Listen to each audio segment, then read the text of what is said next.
my Mormon memory. This is JP talking to you through the microphone here. This is the first time. If this is the first time you're listening to this podcast, go back to the first episode and get caught up. The last recording I did was pretty hard. It was hard to talk about that kind of stuff again and bring it up. It was one of the worst moments of my life. I was working for a company that I actually liked. I actually really liked working for that company, the one I mentioned in the last two episodes. And even though they were doing some pretty stupid, horrible things behind the scenes, I felt like they were treating me very well. I felt like I was trusted, and I felt like I was doing really good, and I was actually loving it. And then my wife and I were about to buy a house and get into the market, and then sure enough, I got laid off, and I was really hurt by that. That was the last episode. So yeah, go back if you haven't heard the last episodes yet, go back and listen to it. But I feel like the next episode here, today's episode that I'm recording, is the third knockout blow that I had during this couple year period of my 30s, and I felt like this is the third and final knockout. I got third punch that I got knocked out. The first one was, of course, I don't know what episode it was. It was probably episode 5, I think. I don't remember. There's one when I was working for the church, and then everyone told my boss on me that I made a mistake on a project, and then I was threatened to get fired, and I walked home that day on Main Street, and I was extremely depressed and betrayed and felt really horrible. That was the first punch in the fight. The second punch was the last episode when I got laid off from my job that I was working at, and I lost the house that we were going to buy. That was the second punch. And this episode is the third and final knockout. This is the knockout punch. All right. I like to quote Mike Tyson here. Everyone has a plan until they're punched in the face. And I feel like this applies here with what my plan was. I had plans to stay in the church my whole life. I was married in the temple, returned missionary. I wanted to raise my kids in the church. The church was true. And I wanted to be a web developer and work full-time in the web development field. And surely and unfortunately, those plans didn't work. And I was punched in the face, metaphorically, multiple times. And this is the third and final punch right here, I guess you can say, during this phase 1 of my faith crisis and this podcast. So this one, I refer to this incident as the Oregon incident or the missionary incident. And it was seriously probably one of the worst moments of my life, this day. I don't remember what day it was. It was sometime in July of 2015. The incident of getting laid off from my job was in June of 2015, and this was a month later. And so I was, after I got laid off from my job, and my wife and I lost the house that we were going to buy, and we had to stay in the rental, that townhome that we were living in. We were pretty depressed. We were both pretty kind of just depressed, and my wife's just like, well, let's go on a trip. Let's just go on a vacation. And we had enough money in the bank. We were fine. And my wife's like, let's just visit my dad in Oregon. And her dad lives in Medford, and we wanted to take a road trip to Oregon. And I'm just like, yeah, okay, whatever. And I was thinking to myself, okay, well, what if, my father-in-law is a pretty smart guy. He's a business guy. Maybe he can help me out, and maybe I can look for work in the Medford area and maybe get a job out there, and we can move out there. I've always liked Oregon. It's a very pretty place. We visited Medford a few months earlier, and we loved it, and we decided to go back. So, because we had nothing going on. It was the summertime as well, so my wife she taught school at a charter school, so she was, we were both just at home with the kids, so we're like, well, let's go on a trip to Oregon. So we planned the trip a week later, and we got in the car and we drove to Medford, and we were pretty excited to get away, go on a trip and just forget about what just happened in my life. And I love to go on vacations because it helps me get away from life, and the first couple of days of this vacation was just how I imagined it. It was really relaxing. It was very good. My father-in-law and his wife, they took care of our kids, and my wife and I went on a date, and everything, we went paint. I remember we got a canvas and we painted like a barn down the street, and it was a very relaxing trip. And it was actually, the weather was really good down there too. It wasn't raining the whole time. We also went to Crater Lake and one of the days, and it was really fun. But probably midway into the trip, things started to get pretty interesting. And at the time, I was still down in the church. I was still thinking the church wasn't true, and I was terrified about that. I had never told anyone, never told my father-in-law, didn't even tell my brother or my mom that I was doubting the church. I didn't tell anyone. I kept it in me for a couple of years that I'm just like, I don't think the church is true. And everything that I was taught growing up in the Mormon church was a complete lie or a half-truth. And I was questioning everything inside of me. I'm just like, what is true? Is everything a lie? You know, I started questioning my own existence. And we went on this trip to Oregon. I was trying to, as I was doing, I was trying to pretend that I was still TBM, True Blue Mormon, a true believing Mormon. And my wife and I, we planned on going to the temple when we went to Medford. The Medford has a temple. It's a really tiny temple. It's pretty much a building made for ants. It's a really tiny little, you can hardly fit in the building. It's very tiny. If you looked up the Medford temple, it's pretty tiny. It's almost smaller than a stake center. I feel like it's really tiny. I've never been in such a small temple before. And we decided to go on a date. We wanted to go to do a session to the temple and then eat out at some Thai restaurant in Jacksonville. And so we went to the Medford temple, and I remember going in there, and it was in the afternoon of a weekday. I think it was a Thursday afternoon. And I remember it was just me and my wife, and we were just two people in their early to mid 30s, and we were a young couple. We walked in the temple, and we would go to the locker rooms, and change your clothes and get in your temple clothes. And I remember I was just looking around. It was just nothing but old, like really, really old people. Not just old, but really old. People in their 80s and 90s. They were just like really old. And not that was a problem, but it was just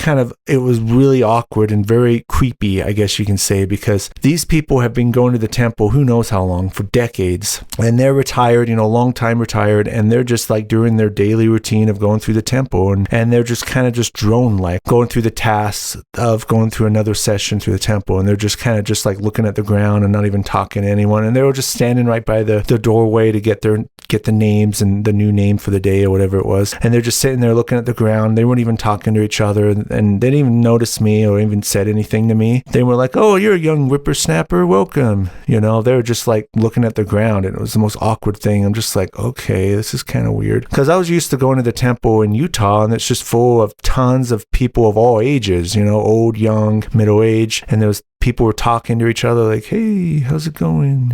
Yeah.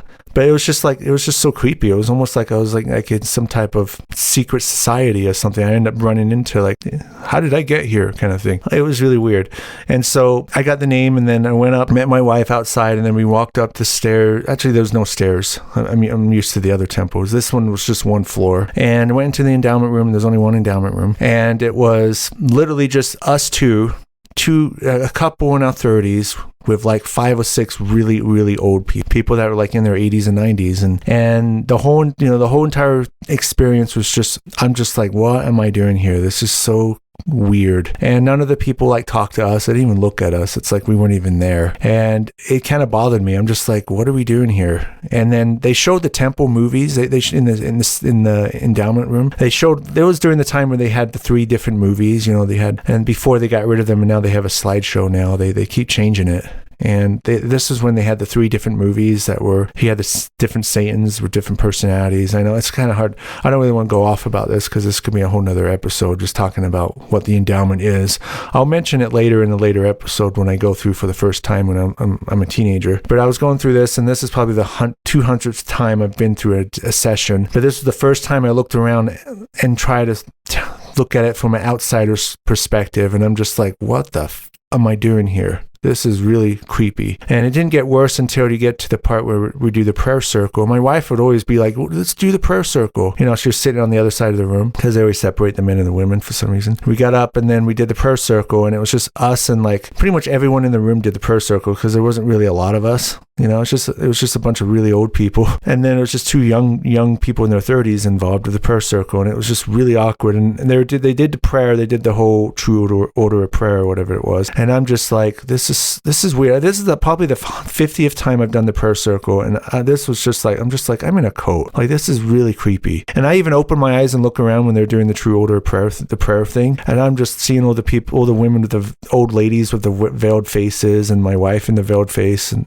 covered up with the sheet over her face. They don't do that anymore. They got rid of that. And I'm just like, what am I doing here? This is a fucking cult. Like, this is this is crazy. Like, what am I doing here? I'm on vacation and I should be doing something else with my wife right now. This is just weird. And for the first time in my life, I'm just like, why am I here if I don't believe the church is true? Why the hell am I here? This is not good for my mental health, faking it. It's like if I was in a flat earth society and I'm just like hanging out with a bunch of flat earthers and they're just like talking about how the earth is flat, and I'm just like, get me out of here. I don't believe this. I'm wasting time here. This is not good. So that's what I was thinking. And at the same time, I'm just like, maybe the church is true and I can get an answer from God what I should do with my life. So afterwards, we go through the veil and we go into the celestial room. And this has always been my favorite part of the temple because it's just relaxing. It's very quiet, very peaceful. I mean, they don't let you stay very long. They kick you out after 15 minutes, but especially on the busy days in the temple. But here it was really relaxing. We sat down and I'm just like, I was literally silently praying to God. I pretty much said, God, if you're real, if the church actually is true, give me a damn answer right now. And I was so desperate. I'm just like, give me an answer right now. I need something. I need an answer. What should I do with my career? Is the church true? What should I do with my marriage and my, just a whole bunch of stuff. What do I do right now? Should we move here? Should we look for a job in the area? In Medford? I don't know. I was freaking out. I'm just like, I need an answer right now. Is this church true? Is there a plan for me? And I literally got nothing. I was in the most sacred, most holy place in the church, in the celestial room, and I wasn't getting anything. And by this point, I'm just like, well, there you go. I was just like, okay, then the church isn't true then. But I'm worried that people are listening to this and be like, well, you didn't pray hard enough, or you didn't try hard enough. I'm like, I was in tears almost. And I don't cry very much. And I'm just like, I need an answer right now. I need to know what to do with my life. I was in a total, complete crisis. I was in existential crisis. That's what was going on. And I'm just like, I need an answer, God, come on. And I didn't get anything in that session. And then my wife, after 15 minutes, 20, 30 minutes, I don't know, she was just like, okay, you want to go now? We left and then I drove back to a restaurant and then we drove back to my father-in-law's house. And the whole time I'm just like, I didn't get an answer in the temple. And that's one of the reasons why we went to the temple, was to get an answer. And I'm like, so I guess the church isn't true then, because I didn't get an answer, and I've never really got an answer in those situations. And I'll explain it in later episodes. And I feel like God is not there, or he's not listening to me. I don't know. And I was really kind of panicking because I'm just like the church is not true. How could it not be true? I felt it was true so many times. I had so many moments growing up that it felt like it was true and it made sense, and now it doesn't make sense. Everything about the church doesn't make sense anymore. And I'm like, then I thought to myself, was I deceived? Was I brainwashed? Was it, what's the word I'm looking? Confirmation bias? Was that what I experienced growing up? Anyway, so then a couple of days later, after the temple incident, things got a little more interesting. It was a Sunday, and we decided to go to church, to my father-in-law's ward. It was in Jacksonville, Medford area. It's kind of, I think it was the only stake center in the area, actually. There wasn't a lot of members there. And we went to this church ward, and it was a pretty big ward, It was a stake center. And my wife and I, we took our two kids. We had one kid I think he was about 5 years old at the time. Our oldest kid was 5, and then I had a kid that was 2. Actually, yeah, he was 2 years old. And they both kind of have autism. One of them has a higher autism. My older one has more autism than the other one. My younger one, my second kid. And we went to church. We went into the chapel, and we sit down in the chapel somewhere in the front, about 3 to 4 rows in the front center. So we're about 3 to 4 rows back from the very front of the chapel. And we sat down, and then these two missionaries sat down right in front of us. And they had an African-American man with them. I imagine he was an investigator, some guy hearing the lessons from the church and maybe getting baptized. I don't know. It might have been his first day there. I don't know. When I was a missionary, we would take investigators to I know I hate the word investigator. It sounds really sounds weird. But an investigator is someone who's hearing the lessons from the church and that could be interested in the church. That's what an investigator is. So this guy was an investigator. He was with the missionaries, probably, first time going to a Mormon church ward, and they sat down right in front of us, and there was 2 elders in front of us. One was Polynesian and the other one was Caucasian, if I remember. And we were sitting behind them, so they sat in front of us. And I had my 2-year-old with me, and he was kind of giggling a little. This was before church started. This was right when they were playing the organ music and everyone was finding their seats and sitting down, and church hasn't started yet. And this missionary, the Caucasian missionary who was sitting right in front of me, he kept looking back at me and giving me kind of a look. Like, he kind of just gave me all these judgmental looks. Like, he just kept looking back at my kid and me, and he didn't say anything. He just kept looking back and kind of giving me the half turn or the turn. And my kid was just giggling. It wasn't really like full loud laughter. I know they don't like loud laughter, right? It was more of just giggling and kind of moving around a little bit. And this missionary really thought, oh, this little kid is going to ruin everything, you know? And I was kind of stressed out. I'm like, oh, great, this missionary is going to get on my butt because I have a kid that's somewhat loud. And I was just like, well, that never happened when I was a missionary. I was never on other members for being loud. That never happened. Anyway, plus my kid wasn't even being loud. He was just kind of giggling a little bit and being cute, you know? And church wasn't even started yet. And this missionary was just like, kept turning around and looking at us. And I'm just like, what are you looking at? You know? And so anyway, the church service starts, you know, the sacrament starts, and the bishop gets up and talks. And then my kid's not even giggling anymore. He's just still kind of just squirming a little bit and probably whispering a little bit. And sometimes the same missionary kept turning around looking at us. And at this point I was getting stressed out. So I took the kid out. I took one of my kids out. I don't remember which one. I think it was my older kid. And my father-in-law was just like, take one of your kids out, please. And he was just like, take him out. So I'm like, okay. So I took one of my kids out, and I took him out and walked around the chapel and on the outside in the hallways and stuff. And then 15 minutes later, I come back and I see this missionary. I see my wife with an iPad. And it's funny, we didn't have an iPad with us at the time. And then she gave the iPad to that missionary in front of her. And I'm just like, okay, what's going on here? And then my wife seemed a little distressed. And then she grabbed our kid, our 2-year-old, and grabbed him and walked out, and then never saw her come back. And I'm just like, what just happened? And I was so confused. I'm just like, okay, well, I guess, I don't know why she like handed that missionary the iPad. That was really weird. But then I'm just like, oh, whatever. And I was kind of oblivious of what was going on. And my wife never came back. And I'm just like, where is she? Is she going to come back? And then church ends. And then the missionary, his name was Elder White. That's what I remember the guy's name, Elder White. And he turned back and he's just like, he kind of said like something like, oh yeah, just gotta get the spirit going and stuff like that. And, you know, I got an investigator here. And I'm just like, yeah, I know. And I was just like confused, like, okay, what's going on here? And then everyone left, and I'm just like I'm kind of confused. I'm just like, okay, well, something just happened when I was gone. Like, my wife walked out, and where is she gone? And I was kind of just confused why the missionary said that to me. I'm just like, okay, well, nothing happened, right? But then I thought, wait a minute, why did my wife give him an iPad? Was that his iPad? I didn't know missionaries were allowed to have iPads. I guess now they do. So I'm just like, did he say something to my wife with the iPad? And so I walked around the church during Sunday school, the second hour. This was back when church was 3 hours. And I was walking around. I couldn't find my wife anywhere. I couldn't find my 2-year-old and my wife anywhere. And eventually I bump into my father-in-law. He's just like, hey, let's just go to class right now. I'm just like, okay. I'm like, where's my wife at? And he's just like, oh, she just decided to leave. She wanted to get some fresh air. So I'm like, okay, she must be outside walking around. So I went back and I felt like this ward was very, very cliquish. I felt like this ward was very, we were visiting, and not one single person said hi to us. Like, oh, you're new in the ward, aren't you? Or you're visiting. Everyone was kind of cliquish. This ward felt very cliquish. It was just like everyone had their group, and they didn't welcome outsiders. It felt very like a Seattle Freeze kind of thing, you know? Everyone was just like, oh, I don't know those people, so I'm not going to talk to them. My experience going to a new ward or visiting out of town, you go to a new ward and people actually come up to you and be like, hey, you must be visiting. Where are you guys from? This usually happens.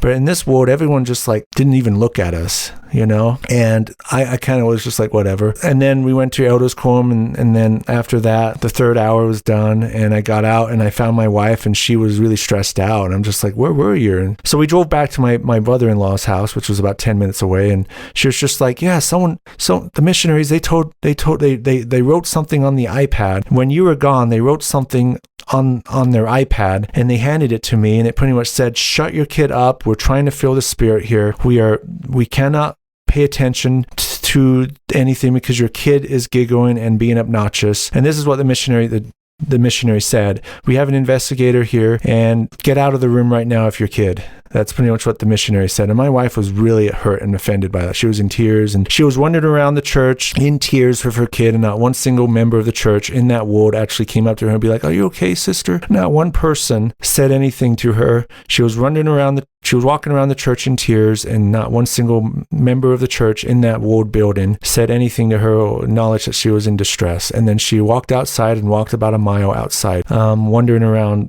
the area outside, and was so stressed out and embarrassed. She was so embarrassed by what happened and felt so stupid. And I was so pissed at this point. I'm just like, hell, that missionary. Like, I was so pissed. Like, I'm still mad about it now. Like, that pissed me off. I'm like, that missionary just needs to mind his damn business, you know? And I can understand it's stressful if there's kids, if you bring an investigator to church and there's someone being distracted, and that could take the Holy Ghost away. But it's just stupid, because it's just like, mind your own business. It's my kid, and he wasn't really being obnoxious. He was giggling. He wasn't crying. Usually when our kids cry and kick around and throw a tantrum, we get out of there. We walk out. But he wasn't even doing that. He was just a 2-year-old kid giggling and being cute before church started, and then just off and on throughout. You know, it wasn't like really serious. It wasn't like anything bad. And the missionary had a complete power trip about it. And it pissed me off so much. Like, I was so mad at this point. I remember driving back to the house, and I'm just like, I was so pissed off. I'm just like, yeah, this is my answer. You know, I went on this trip to get away from the stress of my job and losing my job. And I came on this trip hoping that I can get an answer from God, that the church is still true, and that I'm going to get an answer in the temple, which I didn't. I didn't get anything. And then I go to church. The one time we go to church, a missionary makes my wife cry, and I'm, about our kid giggling during, before and a little bit during church, and I was so mad. I was really upset. I was really stressed about it, but it all made sense now. And I'm just like, I wish I said something to that missionary. I never did. I was such a spineless wimp, but now it all made sense. I was like, oh, okay. So that's what the iPad was and why he said something. Okay. And I was so mad. And I remember the rest of the day I was so mad. And we were planning on going to the Oregon coast that day. We were going to drive to the Oregon coast. We were going to stay at a condo in Brookings, which is off the Oregon coast. And it was about an hour and a half drive from Medford. And I remember on the way there, my wife and I didn't really talk to each other. We were both really stressed out. I was really pissed off at the church, and my wife didn't say anything. And before we left, I forgot to mention, I was so mad that I sent a text to my mom and my brother. And I said something like, I wish we never joined the church. I wish we never moved to Utah. I wish I was never Mormon. I said that to my mom and my brother, my older brother, who my mom at the time was less active, and then my older brother left the church years ago, and he was pretty anti, and I said that I sent that text, and I didn't even mention that to my wife, and she found out about that eventually. Like, when we're almost to a destination, driving through the Redwoods on the way to the Oregon coast, and my wife gets a text message from my mom, and she was all upset, like stuff like this. Well, and my wife's just like, what is going on? Did you send a text to your mom an hour ago about having doubts about the church and wish you had never joined the church? And I'm just like, oh crap. And I was stupid. I should have told my wife, but you gotta remember, I was terrified to tell my wife, because in the church, people get divorced because of doubts. Like, if there's a couple that one of them's doubting the church, the wife or the other couple who still believes leaves the person. They divorce. And it's like bad to doubt the church. It's bad. And it's, it's something doubts lead to bad things. And, she's probably thinking, oh, he's doubting the church and all this bad stuff's happening to us. No wonder, I was too scared. I didn't know when was the right time to tell her that I was doubting the church. And I was trying to make it work. I went on this trip thinking I was going to get answers. I was going to get answer that the church was true. I was going to have a very big spiritual experience, but instead I had some stupid missionary told me to shut my kid up.